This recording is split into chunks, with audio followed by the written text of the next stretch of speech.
What's up, y'all? Welcome to 2nd and 15, a Philadelphia Eagles fan podcast presented by Old City Sports Network, the best sports network for all your Philadelphia sports needs. This is your host, Michael Roscoe. After the first Sunday without football for the next 200-ish days or so, what do we have to look forward to? We'll talk about that with some upcoming NFL events to look out for and what they mean, as well as updates with the Eagles coaching staff scenarios, and even with a Super Bowl MVP, we are still seeing the Jalen Hurts disrespect, so you know we got to talk about that as well. Without wasting any more time, let's dive right into that Eagles news. So the first piece of news is, obviously, we had the Eagles Super Bowl parade last week where an estimated over 1.5 million people flocked the streets of Philadelphia to celebrate the Eagles Super Bowl victory.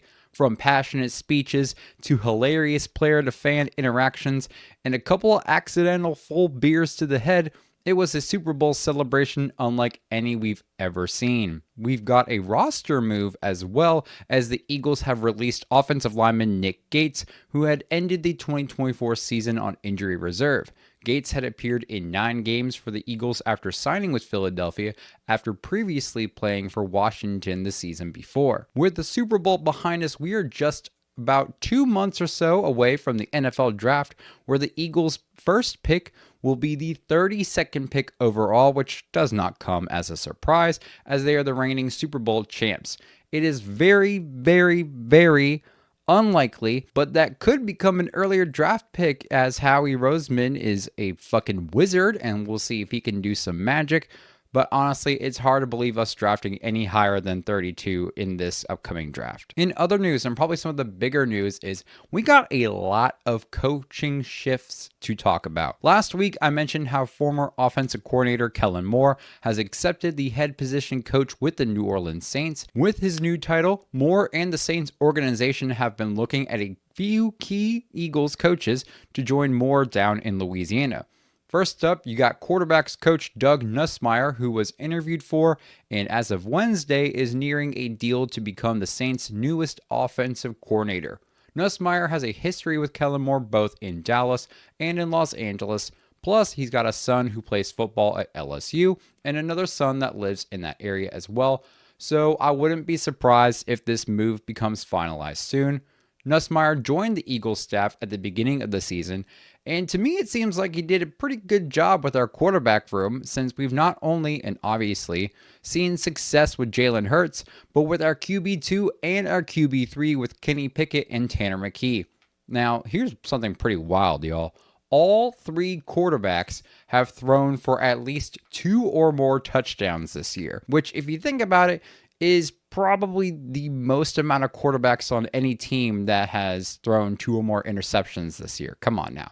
Now, it'll suck to see Nussmeier go. However, this means that Eagles running back coach Jamal Singleton will not get that offensive coordinator job, as Moore had interviewed Singleton for that open OC role as well.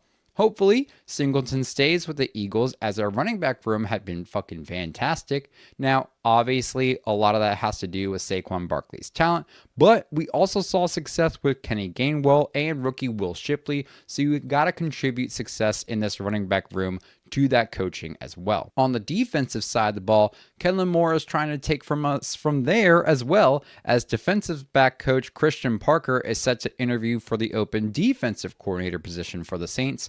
Like Nussmeier, Parker joined the Eagles staff at the beginning of the 2024 season after spending 3 seasons in Denver helping to develop All-Pros, including 2024's Defensive Player of the Year, cornerback Pat Surtain, and safety Justin Simmons. Parker had a huge role and benefit to our Eagles defensive backs, one of the best DB groups in football of the 2024 season.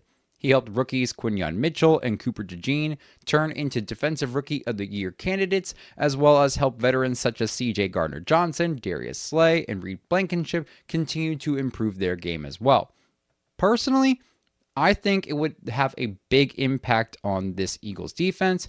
Obviously, the defensive mastermind in Vic Fangio is here to stay, but for our DBs, especially our rookies, to lose Parker, whom they spent the entire year building a relationship under and learning his coaching methodology, I wouldn't feel comfortable with losing Christian Parker to the Saints. Now, the Saints are looking at multiple other candidates for this position as well, so we're just going to have to wait and see what the official report says when it finally comes out about who the Saints defensive coordinator will be. All right, we have an update to the coaching hiring, more like stealing from the Eagles.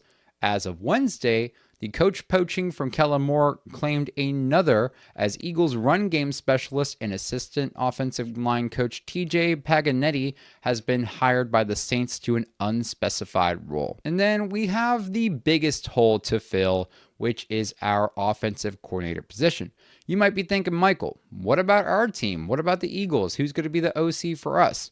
Well, that was just announced Wednesday afternoon around 2 o'clock, as the Eagles will stay internal as they promote pass game coordinator and assistant head coach Kevin Patullo to the offensive coordinator position.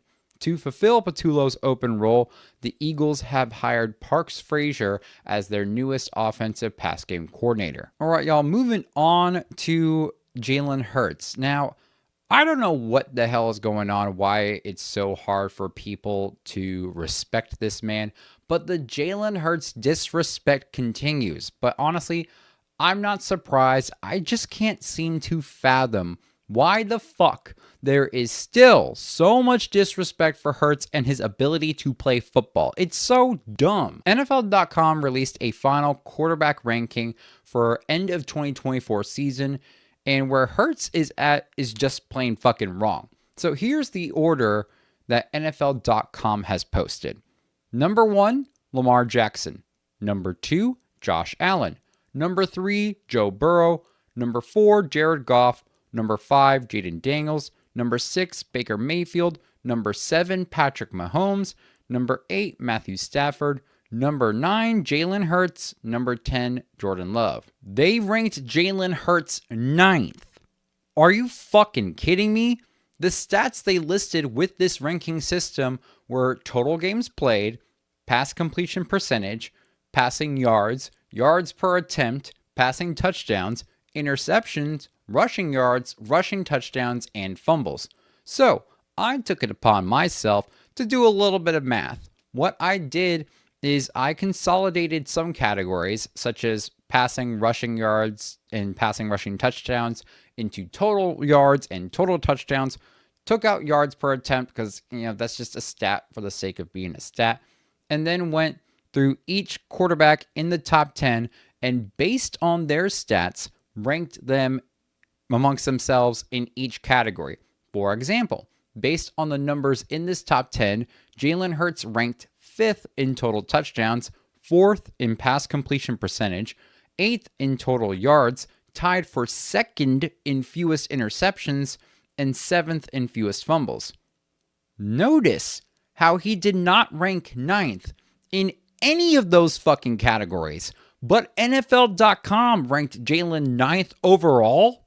Yeah, that math ain't mathin' at all. So, based on the numerical stats, which is what I'm assuming was the majority of the consideration for this article's quarterback ranking since they listed the stats in there, here's what the average overall rank should be based on those numbers. So, number 1, Lamar Jackson. No surprise there. Number 2, Jaden Daniels. Number 3, Joe Burrow. Number 4, Josh Allen. Tied for 5th, Jared Goff and Jalen Hurts. 7th, Baker Mayfield. 8th, Patrick Mahomes. 9th, Matthew Stafford. And 10th, Jordan Love. So, this article, written and or presented by Nick Shook of NFL.com, got Lamar Jackson, Joe Burrow, and Jordan Love right. Everyone else's math did not math at all. Why is it so fucking hard for people to consider Jalen Hurts a top 5 quarterback? Hell, I'll accept a top 6 even. And I'm specifically talking about this season. People can bitch and moan about all the other seasons. This ranking was based upon the 2024 season. So based off the season, why is it so hard to consider him a top 5, top 6 quarterback? Because they're placing him at fucking 9th. You want to put the Super Bowl MVP at 9th? It's idiotic as fuck. Now, some analysts who have been criticizing Jalen Hurts a lot, such as Dan Orlovsky, have publicly come out and admitted that they were wrong and or apologized for doubting Hurts. So I will acknowledge the accountability that some Jalen Hurts doubters have taken. But obviously, there's still a lot of doubters out there. Not only did Jalen Hurts average as the 5th best quarterback in all those categories that we just talked about, but the dude can win on the biggest stage in American sports. He's outplayed Mahomes twice in the Super Bowl. He's helped put up 145 points in the postseason, the most in NFL history. He broke his own quarterback rushing yards in a Super Bowl record with 72, became the first quarterback in 33 years to return to a Super Bowl after losing his Super Bowl debut, and is now one of only 3 quarterbacks in NFL history to win the Super Bowl on their second attempt after losing their first. And that, y'all, is just a fraction of the achievements that Jalen Hurts has acquired this year. So my question is, why is it so hard to consider Jalen Hurts a top 5, top 6 quarterback? I wish I knew the answer to that, y'all. Okay, y'all, before we wrap up today's show, let's talk about some upcoming NFL events. For those who may be new in getting into football, you might be living in another country and you're gaining interest in American football, the NFL. You might have a spouse or a partner or somebody who's really into football and you're trying to get into it too. You'll want to know that NFL action doesn't stop after the Super Bowl. There's several key events that come up between now and preseason, and in this episode, we're going to talk about the 3 big events that are going to occur between now and April. And for those new to football, I'm going to break them down a little bit just so you have an idea of what to expect. So first, between February 27th and March 2nd, you have the NFL Combine. Now, this multi-day event is where prospective college football athletes who are looking to be drafted into the NFL show off their skills to organizations, scouts, anyone who is going to watch. The first day is for defensive linemen and linebackers. The second day is for defensive backs, so that's your nickel corners, your outside corners, your safeties. And then also on the offensive side, you have your tight ends. The third day is for quarterbacks, wide receivers, and running backs, with the fourth and final day being for offensive linemen. Now, there isn't a day specifically for special teams players such as kickers, punters, or long snappers. However, they can still attend/perform at the Combine. Now, how a player performs at the Combine can significantly impact, in either a positive or a negative way, their draft status come April. Activities usually include strength and agility skills such as bench press, vertical jumps, long jumps, and probably the most well-known one, the 40-yard dash. Additionally, each skill position will showcase their skills in drills such as blocking for offensive linemen, route running for receivers, passing for quarterbacks, and tons more. All right, next event. Between March 10th and March 12th and a little bit afterward, this is free agency. Now, this is a big event in the NFL world. A free agent is basically a player who is eligible to sign a contract with another team, usually due to the fact that the end of the player's current contract has arrived.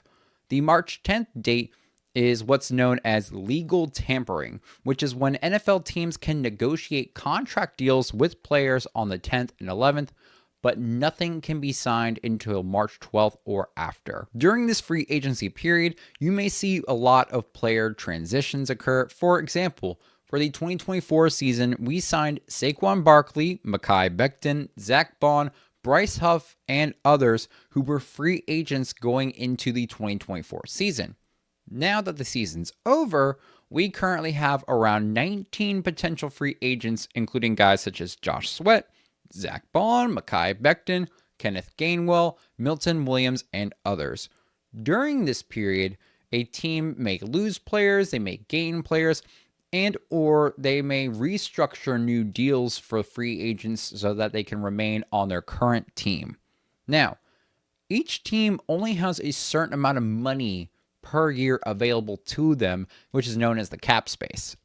Now, as of right now, the Eagles have around $18 million and some change in available cap space the way their contracts are currently set up, but this could increase by around $26 million as the league is looking to increase each team's salary cap, which is right now around $255 million, with the potential for that to increase to around $275 to $281 million. All right, and the next and final event we will talk about this episode will occur in April between the 24th and the 26th, and that is the NFL Draft. Now, this 3-day event is where all 32 teams draft new rookies to be a part of their team.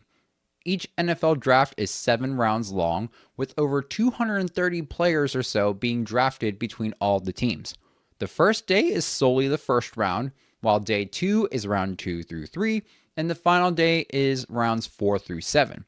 The best of the best from college football will all wait and hope for their name to be called, and typically players that are highly expected to be drafted in the first round will be present at that ceremony.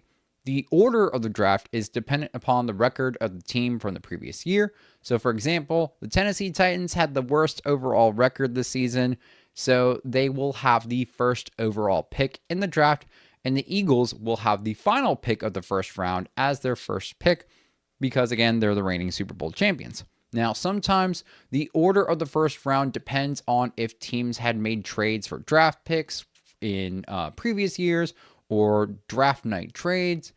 But typically, you only see teams trading a first round pick if they're going to get either more first round picks or a high value player. For example, Myles Garrett is probably going to be someone that if a team really wants them, you're going to have to give up a first round pick and more to get that.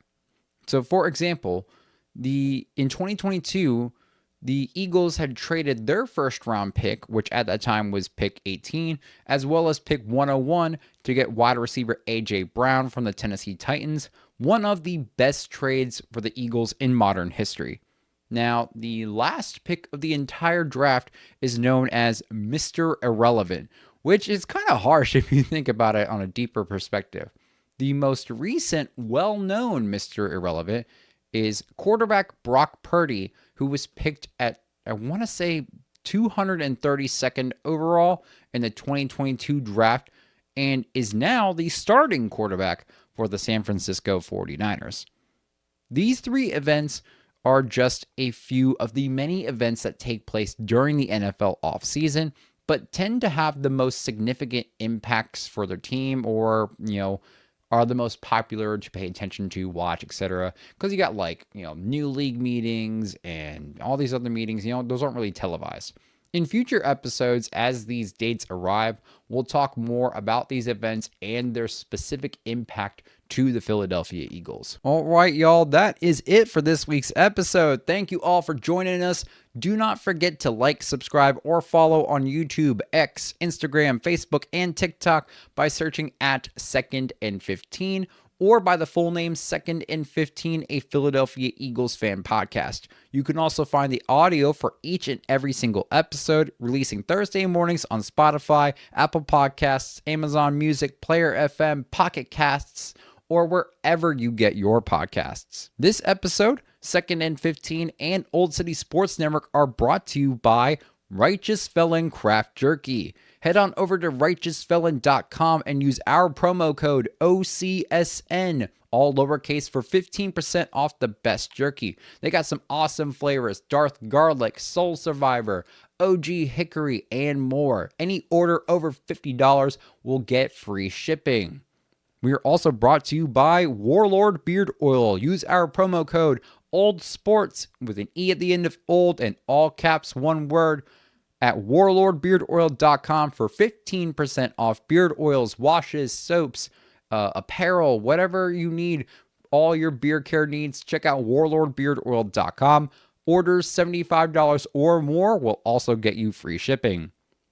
We are also brought to you by SeatGeek. Download the app and use promo code Old City Sports Network, all one word, for $20 off your first purchase using the SeatGeek app or on SeatGeek.com. We also got some local sponsors with Robert Hangholt Construction. If you're in the greater Philadelphia region, you need some work done on your house. Maybe you've been putting off redoing your deck. Maybe your siding could use a good power washing or there's some damage to it. Whatever household project you are looking to work on or have been looking to start, call the number one contractor in the area at 610-348-1066 to get a free estimate on your next home project today. We also got Decals by Aaron for all your Delco products and merchandise. Check out decalsbyaaron.com, your number one spot for everything Delco. We also have Iron and Steel Threads. Go to ironsteelthreads.com and use our promo code OldCity10, the number 10 in all caps for Old City, for 10% off the entire website, y'all. Plus, a portion of the proceeds are going to go to youth hockey organizations. And don't forget to check out oldcitysportsnetwork.com. Click the articles to read a bunch of articles about the Philadelphia Flyers, the Philadelphia Eagles, the Philadelphia Union. You got pro wrestling, as well as go ahead and click that merchandise tab to check out some awesome merchandise, from hoodies to t-shirts, stickers, drinkware, from all your favorite Old City Sports Network shows, including yours truly, Second and 15. Once again, thanks y'all for joining in. This is Second and 15, a Philadelphia Eagles fan podcast presented by Old City Sports Network. We'll see y'all next week, where we will focus on previewing the combine, including possible positional needs for the Birds if they want a chance to win another Super Bowl. See y'all next time. Don't forget to stay fly like an eagle, and as always, go Birds!